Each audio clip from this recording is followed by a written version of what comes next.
religious laws and rituals.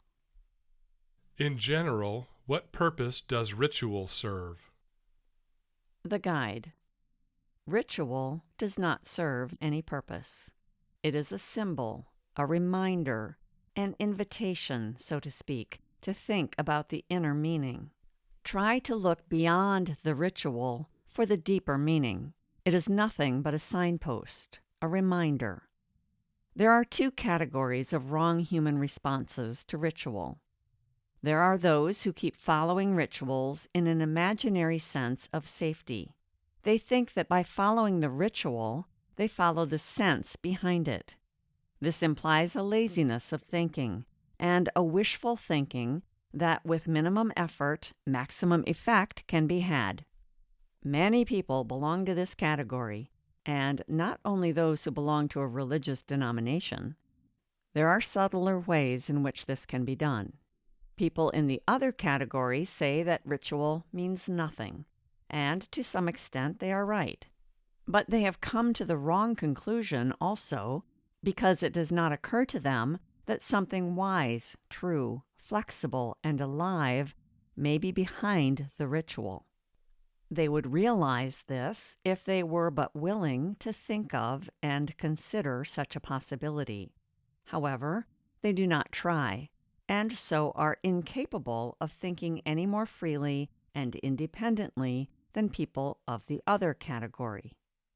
Ritual in itself has nothing to do with growth, or with the freedom that you are all bound to achieve sooner or later, whether you now work on this path or not. But freedom is bound to come eventually, when you are ready to see that you need to work for it. Then you approach freedom, but not by ritual.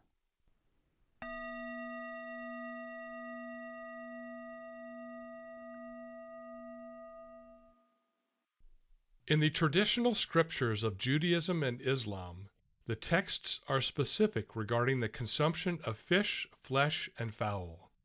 It is commanded that of their flesh shall we not eat. But in the 15th verse of Matthew, Jesus said, "Not that which goeth into the mouth defileth the man, but that which cometh out of the mouth." Christianity, in fact, has no ban against pork, but during Lent, dietary restrictions are observed by Christians. So are the dietary laws based on that which is unclean or on that which is holy? The guide.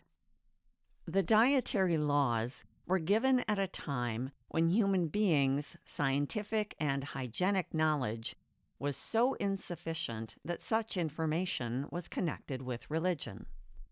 Merely sanitary or health reasons dictated them. In certain periods of history, under different circumstances, the laws were changed. Nowadays, it is unnecessary for religion to set up such rules. At no time did these laws have anything to do with spiritual life. They were merely safeguards to protect health. So what made sense then no longer makes sense now. There were just totally different circumstances. To take over these laws today is nothing more than superstition. But new dietary laws should certainly be established according to today's circumstances, and many of you are really attempting to do this.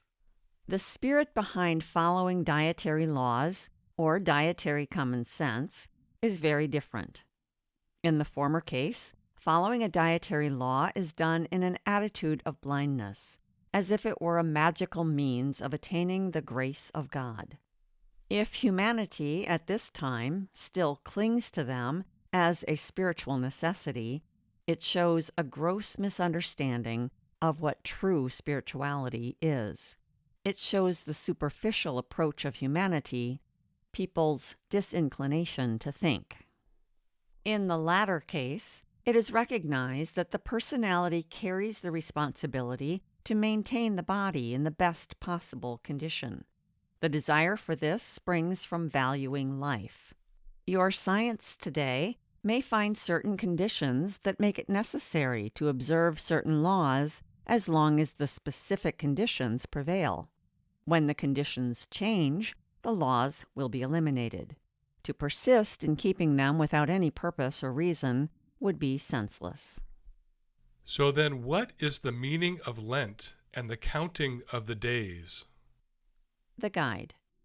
The original symbolic meaning of the time of Lent was to give people a period of going into themselves, of purifying their systems, not only physically, but on all levels. Again, the outer is merely a symbol of the inner. A combined purification of body and soul is often healthy, provided it is done in an individual way and not merely by adhering to dogma.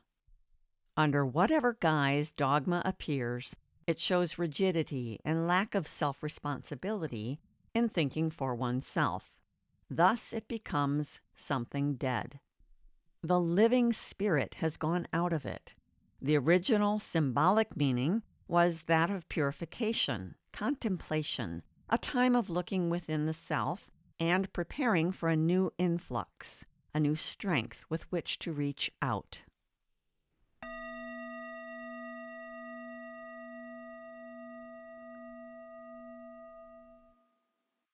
What about customs such as circumcision?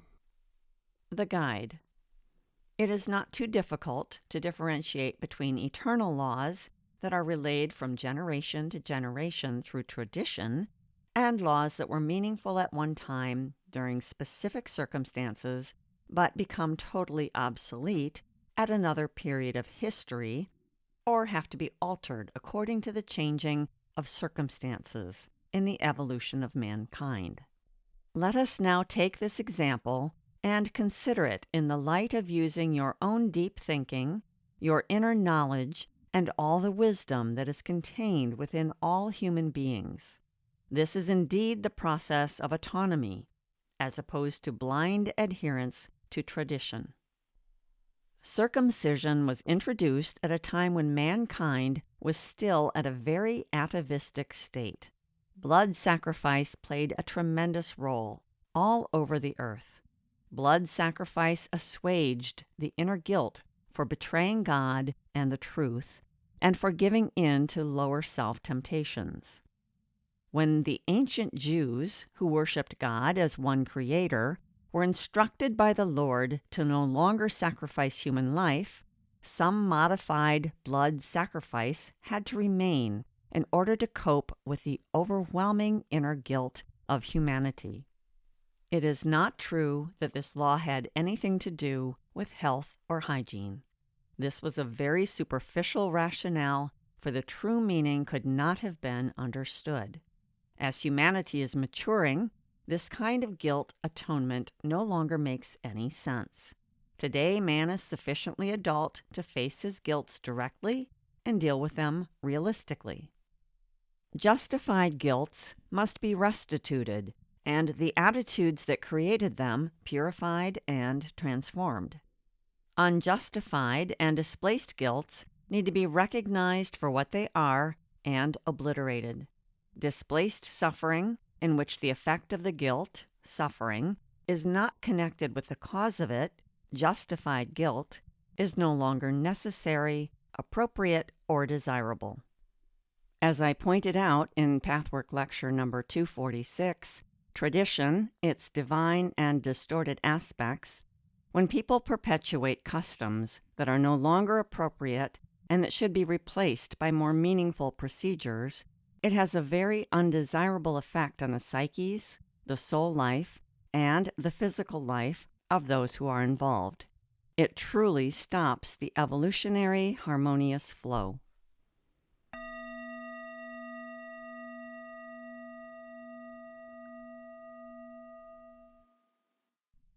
Most religions of the world use the motion of genuflecting.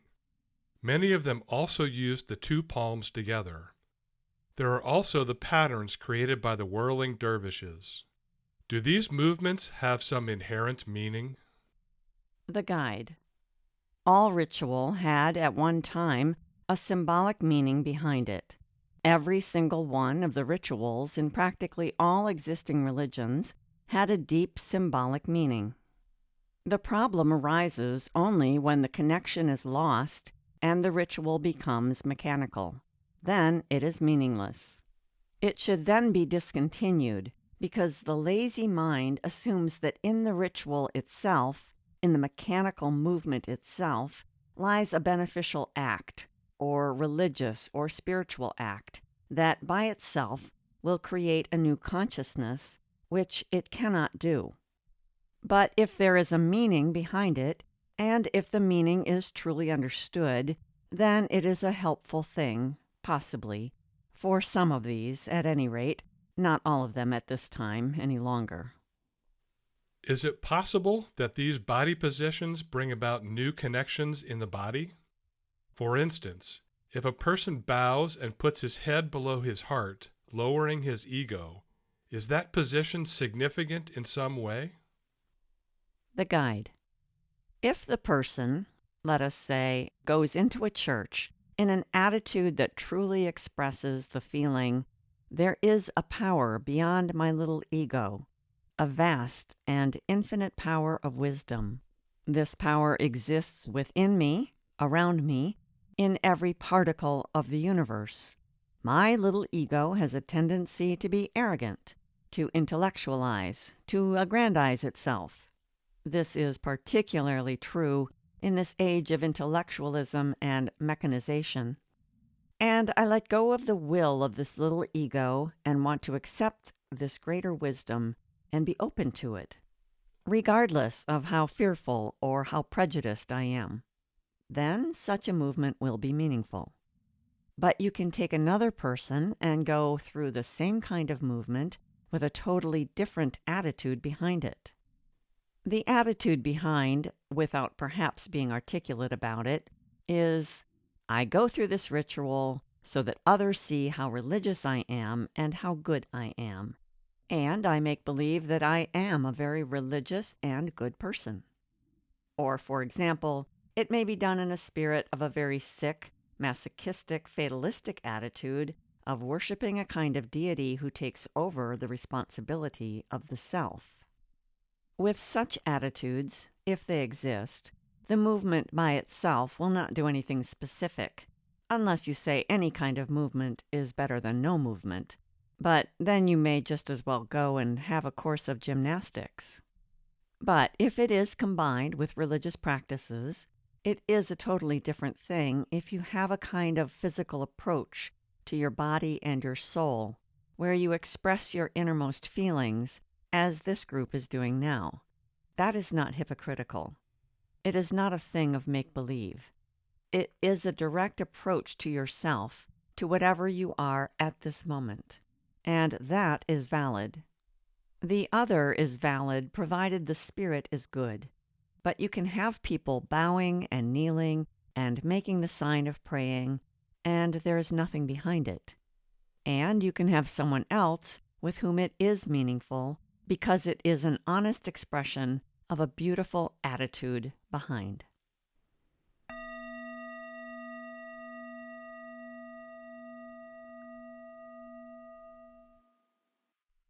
Could you please explain the meaning of the sacrament of Holy Communion?